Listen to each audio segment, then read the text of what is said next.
Hello students, तो आज हम स्टार्ट करेंगे चैप्टर 8 जो कि है आपका ट्रिग्नोमेट्री। चलिए स्टार्ट करते हैं। जो बच्चे आपके ट्रिग्नोमेट्री चैप्टर है, सबसे पहले हम क्या समझेंगे, इसका मतलब समझेंगे। ट्रिग्नोमेट्री का मतलब होता क्या है, क्यों?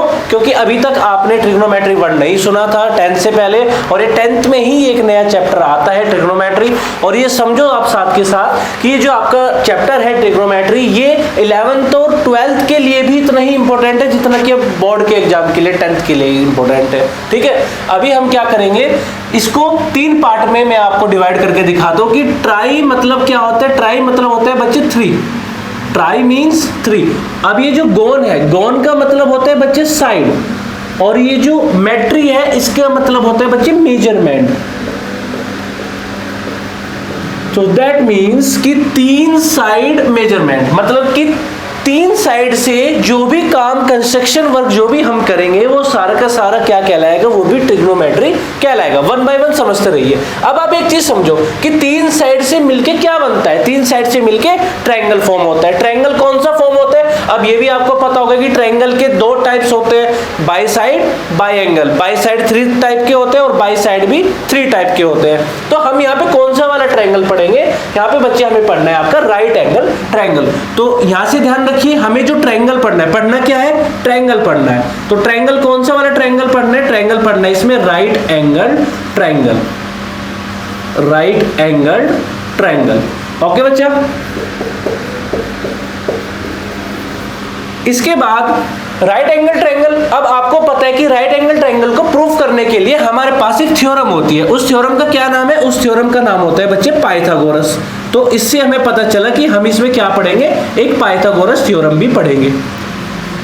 तो मैं दोबारा से स्टार्ट करूं कि ट्रिग्नोमेट्री दैट मींस कि ट्राई मतलब 3, गोन मतलब साइड, और मेट्री मतलब मेजरमेंट। जो भी हम मेजरमेंट का काम करेंगे उसको क्या बोलते हैं, ट्रिग्नोमेट्री बोलते हैं। अब ट्रिग्नोमेट्री में हमें पढ़ना क्या है, ट्रिग्नोमेट्री में हमें ट्रायंगल को पढ़ना है। क्यों? क्योंकि 3 साइड का मेजरमेंट हम ट्रायंगल में ही करते हैं। ठीक है, 4 साइड का फिर क्वाड्रिलेटरल आ जाएगा, 5 साइड पेंटागन, हेक्सागन, वो आपको पता है। तो ट्रायंगल कौन सा पढ़ना है, राइट एंगल ट्रायंगल हमें पढ़ना है। अच्छा, राइट एंगल ट्रायंगल में एक प्रॉपर्टी काम करती है जिसको बोलते हैं बेटा पाइथागोरस थ्योरम। ये होती क्या है ये समझिए बेटा। ये मेरा एक राइट एंगल ट्रायंगल है। राइट एंगल ट्रायंगल की प्रॉपर्टीज क्या होती है कि इसका जो एक साइड है, एक साइड वाला जो एंगल है, ये इसका क्या रहेगा बेटा, 90 डिग्री रहेगा। दैट मींस कि ये वाला पार्ट इसका 90 डिग्री पे रहेगा।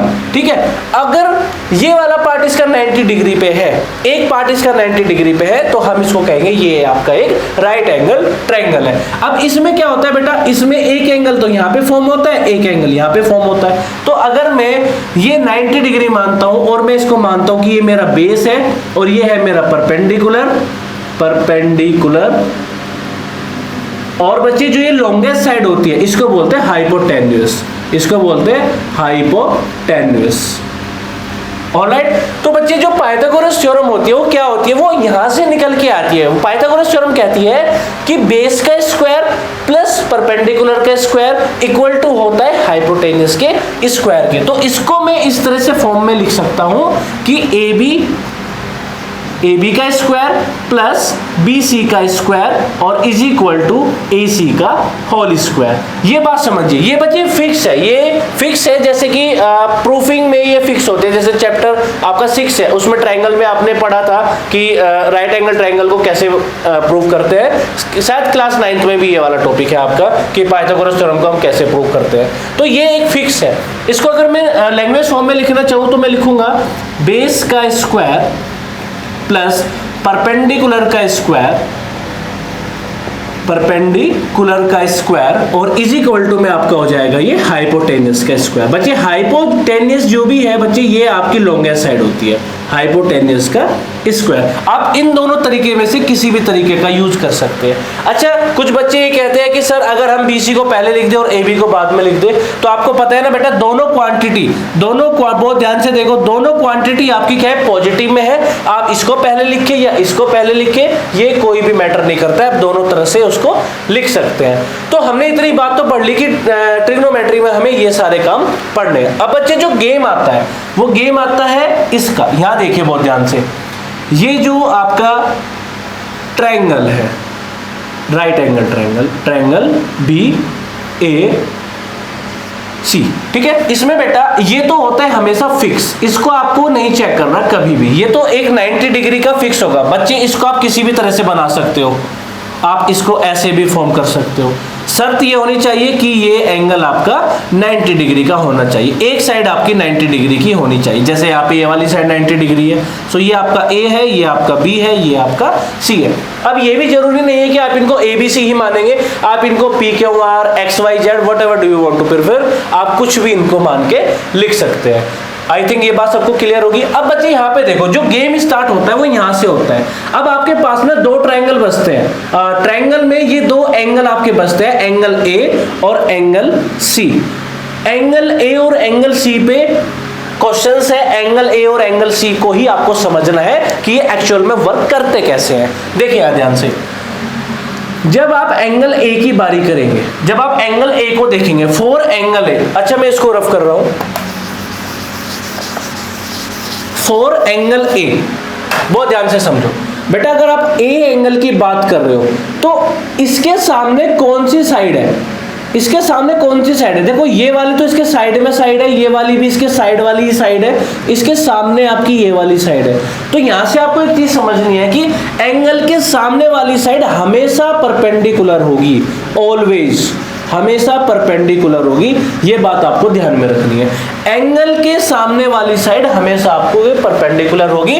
शर्त यह है कि ये 90 वाली आपको नहीं देखनी है, ये 90 वाली आपको नहीं देखनी है। जो 90 से हटके जो दो एंगल आपके बचे हैं ए और सी, इन्हीं पे आपको कंसंट्रेट करना है। तो 4 एंगल ए, अगर मैं यहां पे लिखूं 4 angle A, 4 angle A, angle A के लिए परपेंडिकुलर क्या है, बहुत ध्यान से देखो। एंगल ए के लिए परपेंडिकुलर क्या है? एंगल ए के लिए परपेंडिकुलर बेटा BC है, BC परपेंडिकुलर है। और बचपन में हमने एक चीज बनाई थी ना कि अगर आप ये एक बेस खींचते हो और इस पे अगर आप ये 90 डिग्री का एंगल बना लेते हो तो ये क्या कहलाता है? ये बेस हो गया, ये आपका 90 डिग्री वाला एंगल हो गया। तो हमेशा जब भी 90 डिग्री वाला एंगल आप फॉर्म करेंगे वो हमेशा बेस पे ही होगा, ठीक है, वो हमेशा आपका बेस पे ही मिलेगा। तो ये क्या है? ये आपका बेस है। अगर ये परपेंडिकुलर है तो इसके साथ कौन सी साइड खड़ी है? इसके साथ साइड खड़ी है ये वाली AB। तो इसके लिए अगर मैं बेस की बात करूं तो बेस होगा AB। और जो हाइपोटेनियस है, जो हाइपोटेनियस है वो क्या होगी बेटा? वो आपकी होगी AC। हाइपोटेनियस फिक्स ही रहती है क्योंकि ये सबसे लॉन्गेस्ट साइड होती है, तो ये आपकी फिक्स ही रहेगी। अब यहां पे आओ, अब बात करते हैं एंगल C की। 4 एंगल C, एंगल C के लिए मुझे बताओ, अच्छा ये मेरा एंगल C है, अब मुझे इसके अकॉर्डिंग लिखना है। तो बेटा इसके सामने वाली साइड ये वाली होती है, इसके सामने वाली साइड ये वाली है, ये तो इसके पास वाली है, ये भी पास वाली है, ये इसके सामने वाली साइड है। तो ये सामने वाली क्या हुई? ये सामने वाली हुई बेटा परपेंडिकुलर, परपेंडिकुलर। अब ये जो परपेंडिकुलर हुई है ये किसके रेस्पेक्ट में हुई है? ये भी बात याद रखिए, ये रेस्पेक्ट में हुई है C के। तो 4 एंगल C परपेंडिकुलर क्या है? मैं लिख रहा हूं, बहुत ध्यान से समझना। ये मत कहना सर यहाँ पे परपेंडिकुलर आपने लिख दिया, यहाँ पे लिख दिया। दोनों मैंने अलग अलग वे में लिखा है। यहाँ पे परपेंडिकुलर इसके अकॉर्डिंग लिखा गया है और यहाँ पे परपेंडिकुलर एंगल C के अकॉर्डिंग में लिखा गया है। तो 4 angle C perpendicular, 4 angle C perpendicular कितना होगा बेटा? AB परपेंडिकुलर होगा।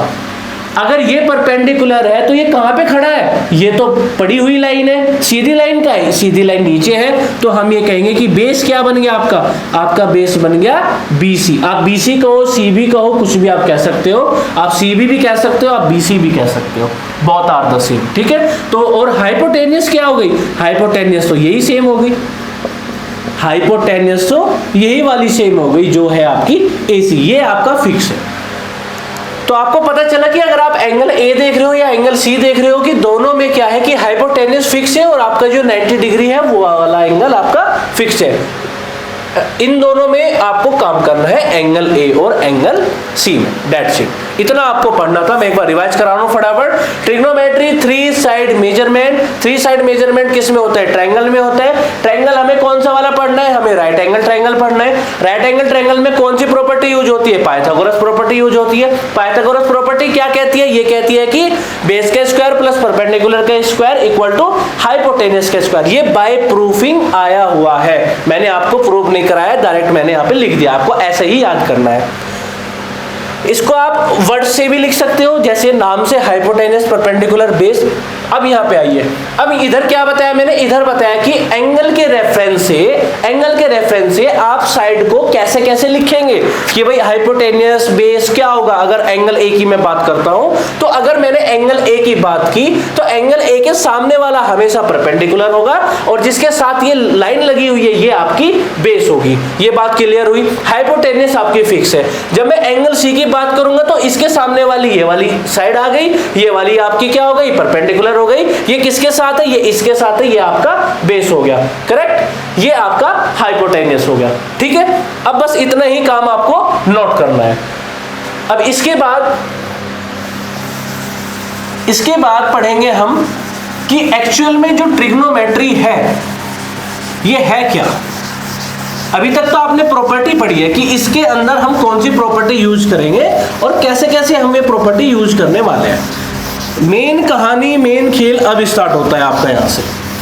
चलिए अब बहुत ध्यान से समझिए बच्चे, जो ट्रिग्नोमेट्री है, अगर आपके मन में ट्रिग्नोमेट्री वर्ड आया तो आपको करना क्या है, आपको 6 टर्म याद करनी है, क्योंकि ये ट्रिग्नोमेट्री 6 टर्म में डिवाइड होती है, या डिवाइड कह लो या ऐसा कह लो कि ये घर है, इस घर में 6 सदस्य रहते हैं। आप इस तरह से इसको याद कर लो, क्योंकि अभी आपकी बिगिनिंग है, स्टार्टिंग है, तो जिस वे में मैं आपको याद करा रहा हूं, जब भी मैं स्टूडेंट था मैंने भी इसी वे में याद किया था, और ये इस वे में मैं याद आपको इसलिए करा रहा हूं क्योंकि आने वाले जो भी मैं टॉपिक कराऊंगा उसमें इनका कनेक्शन और बॉन्ड आप बहुत अच्छी तरह कर पाएंगे।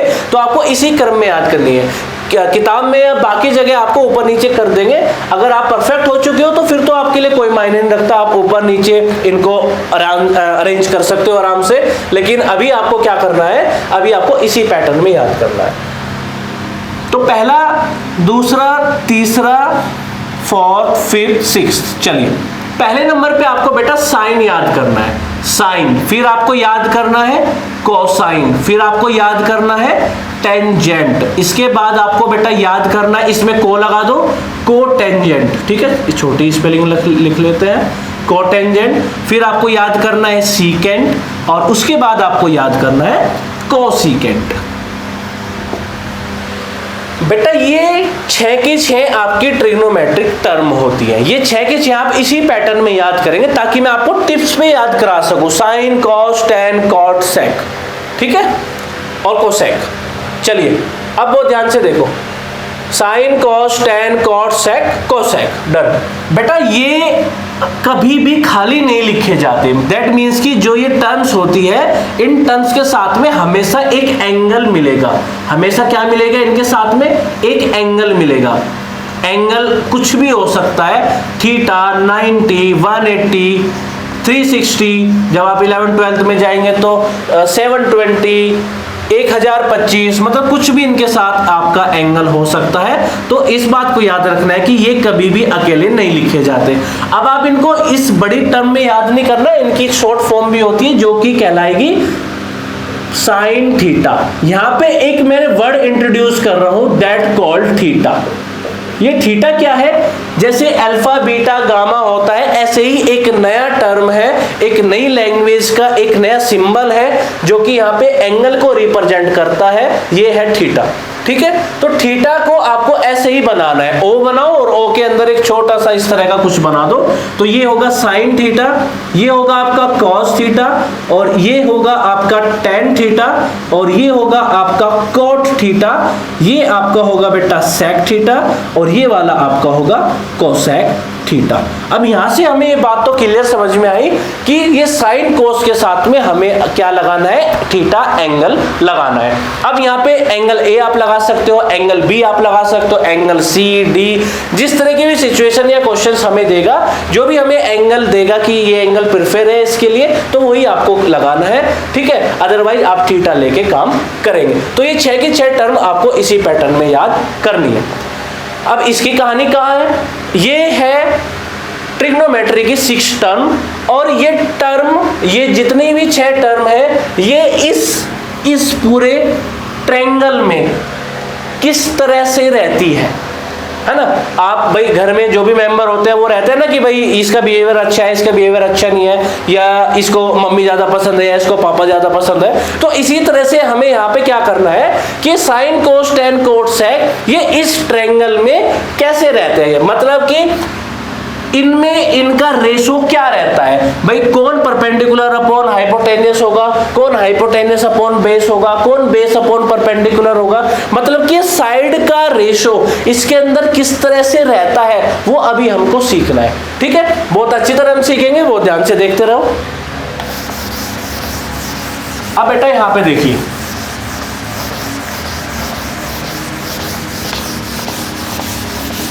चलिए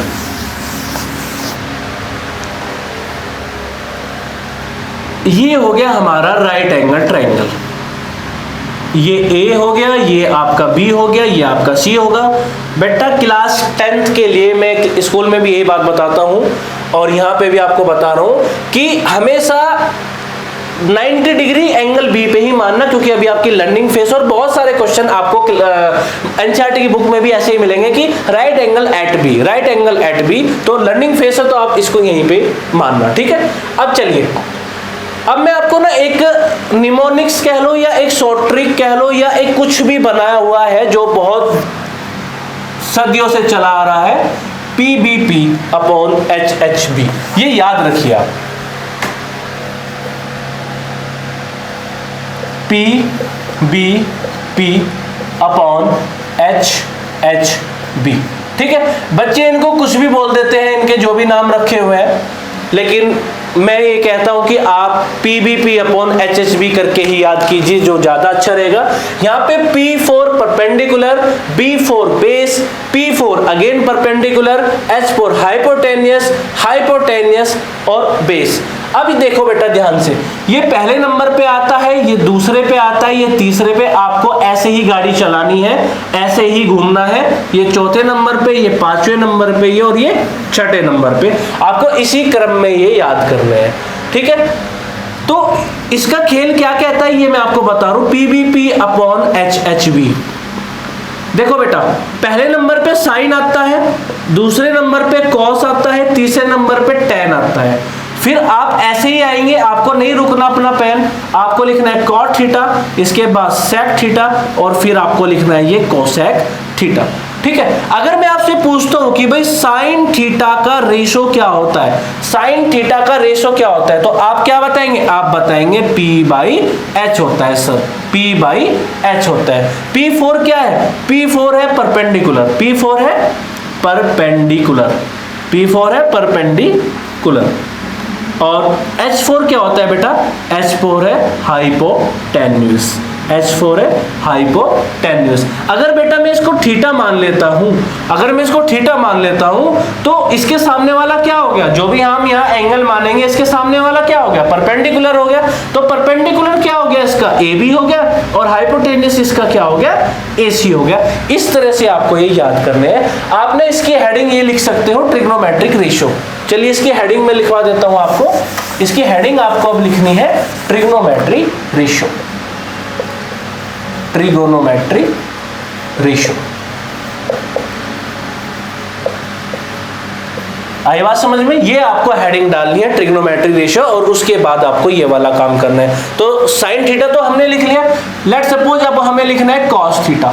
तो कॉस थीटा क्या होता है बेटा, अगेन ये देखो, अगर आप ऊपर वाली तीन याद कर लो, नीचे वाली तीन ऑटोमेटिकली आपके याद हो जाएगी। साइन लिखा P/H, कॉस लिखेंगे तो कॉस को क्या लिखा जाएगा, B/H लिखा जाएगा, B/H। इसके बाद आप लिखेंगे टेन थीटा, टेन थीटा क्या लिखेंगे, टेन थीटा आप लिखेंगे P/B, P/B, ये आपने लिख दिया। अब इसके बाद बेटा कॉट थीटा अगर आपको लिखना है, देखो बहुत ध्यान से समझते रहिए, जब तक आप ऊपर की तरफ चल रहे थे, जब आप साइन कॉस टेन लिख रहे थे तो आप ऊपर से नीचे की तरफ ही लिख रहे थे, लेकिन जैसे ही आप नीचे आएंगे तो बेटा नीचे से ऊपर की तरफ आपको लिखना है। दैट मीन्स कि यहाँ पे आपको लिखेंगे पहले B/P, इसके बाद आप लिखेंगे सेक थीटा, सेक थीटा कैसे लिखेंगे, कॉट हो गया, ये सेक आई है H/B, आप लिखेंगे H/B, ठीक है। इसके बाद आप लिखेंगे कोसेक थीटा, तो बेटा कोसेक थीटा क्या हो जाएगा, ये आपका हो जाएगा H/P, ये हो जाएगा आपका H/P। अब मैं इसको रफ कर रहा हूं, अब आप देखिए ये वाली कंडीशंस, ठीक है। ये साइन को भी मैं अब रफ करके यहां पे लिख दे रहा हूं कि साइन थीटा आपका हो गया P/H। डन। तो ये था बच्चे आपका ट्रिग्नोमेट्रिक रेशियो, ठीक है। इसके बाद अब इनमें ना कुछ कॉम्बिनेशंस होते हैं। क्या कॉम्बिनेशंस होते हैं बहुत ध्यान से समझिए। देखो ये जैसे मैंने आपको याद कराया था कि ये sine theta, cos theta, tan theta, cot, sec और कोसेक, अगर आप ऊपर से पहला लेते हो तो आपका रेसिप्रोकल ये वाला होगा, ऊपर का एंड वाला कोसेक थीटा। अब समझो लिखते कैसे हैं बेटा। अगर मुझे रेसिप्रोकल लिखना है साइन थीटा का तो मैं लिखूंगा बेटा 1 में कोसेक थीटा। दैट मीन्स कि पहले ये और एंड में ये। अगर आप ऊपर से दूसरा वाला लिख रहे हो तो आपको नीचे से दूसरे वाला लिखना है। दैट मीन्स कि अगर आपको रेसिप्रोकल लिखना है किसका, कॉस थीटा का, तो कॉस थीटा का रेसिप्रोकल लिखना है तो आप लिखेंगे 1/sec थीटा। आई बात समझ में। अगर आपको ये वाला लिख लिया, इसके लिख लिया। अब आपको टेन थीटा लिखना है तो नीचे से ऊपर आइए ना, आपको क्या लिखेंगे, कॉट थीटा लिखेंगे। तो यहाँ पे लिखिए अगर आपको लिखना है टेन थीटा तो ये हो जाएगा 1 कॉट थीटा, ठीक है। अब देखो जब आपने साइन लिखा, जब आपको साइन का रेसिप्रोकल लिखना था तो आपने ऊपर साइन था नीचे कोसेक था, तो साइन थीटा इक्वल टू 1/कोसेक थीटा। क्यों? क्योंकि आप रेसिप्रोकल में लिख रहे थे। रेसिप्रोकल क्या होता है, 1 के अपॉन में हम कुछ करके लिखते हैं। तो अगर आपको बेटा नीचे वाला लिखना है, अगर आपको मान लो यही लिखना है तो बड़ा आसान है, बस आप ये लिखो कोसेक थीटा इक्वल टू में 1/साइन थीटा लिखना। तो ये कौन से नंबर पे आ जाएगा, ये आपका 4th नंबर पे आ जाएगा। फिर 5th नंबर पे क्या है, यहाँ पे लिखते हैं। चलो अगर आपको सेक थीटा लिखना है तो ये हो जाएगा 1/cos थीटा, और फिर अगर आपको कॉट थीटा लिखना है तो फिर ये हो जाएगा 1/tan थीटा। इजी है। तो इसकी आप हेडिंग क्या डालें, इसकी आप हेडिंग डाल सकते हो रेसिप्रोकल। इसकी आप हेडिंग डाल सकते हो रेसिप्रोकल। चलो मैं यहाँ लिख रहा हूँ रेसिप्रोकल, यहाँ पे लिख देते हैं। चलो sign theta equal to P/H, यहाँ पे लिखेंगे रेसिप्रोकल।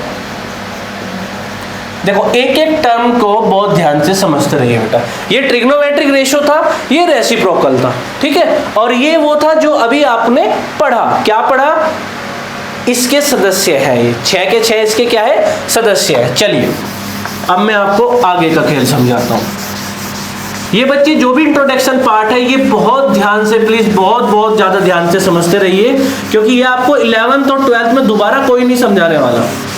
11th और 12th में डायरेक्ट क्वेश्चंस आएंगे और आपको ये बेस आना चाहिए। तो अभी आप इतना पक्का कर लीजिए, इतना समझ के इसको अच्छी तरह कर लीजिए कि आपको कोई भी दिक्कत ना हो। चलिए इसमें बेटा थोड़ा सा और अगर मैं आगे बढ़ूं तो आप बहुत ध्यान से समझिए। ये देखो ये लिखा हुआ है साइन थीटा इक्वल टू 1/कोसेक थीटा। देखो यहाँ पे ना मैं आपको कुछ प्रोडक्ट समझाऊंगा। क्या, जब भी हमारे पास ऐसा होता है ना A/B इक्वल टू X/Y, जब भी समथिंग इक्वल टू समथिंग कुछ होता है तो हम क्या करते हैं, क्रॉस मल्टीप्लाई करते हैं। A के क्रॉस में Y जाएगा और X के क्रॉस में B जाएगा। आप क्या करते हैं, जब भी इक्वल टू आपको मिलता है आप क्या करते हैं, क्रॉस मल्टीप्लीकेशन मेथड का यूज करते हैं। तो आप अगर यहाँ पे भी यही करो, अगर आप यहाँ पे भी यही करो कि इसके अपॉन में 1 मान लेते हैं, भाई जिसके पास कुछ नहीं होता उसके पास 1 होता है। क्रॉस मल्टीप्लाई जब हम करेंगे तो ये हो जाएगा sine theta dot cosec theta. इधर क्या हो गया 1 क्रॉस 1, तो 1 क्रॉस 1 क्या हो गया, 1 हो गया। तो यहां से हमें एक चीज पता चली कि अगर मैं साइन थीटा की प्रोडक्ट कर देता हूं कोसेक थीटा में तो हमें 1 मिल जाता है। एक क्वेश्चन इसी तरह आप करेंगे एक्सरसाइज 8.3 में, ठीक है। ये रूल उसमें लागू होगा।